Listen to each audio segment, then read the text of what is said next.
வாசம் புறப்படும் பெண்ணே நான் பூ வரைந்தார். தீ வந்து விரல் சுடும் கண்ணே நான் தீ வரைந்தார். உயிரல்லதெல்லாம் உயிர் கொள்ளும் என்றால் உயிருள்ள நானோ என்ன ஆகுவேன்? உயிர் வாங்கிடும் ஓவியம் நீயடி.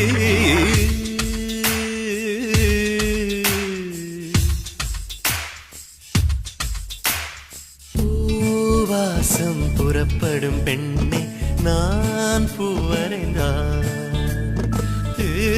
வந்து விரல் சுடும் கண்ணே நான் தீ வரைந்தார்.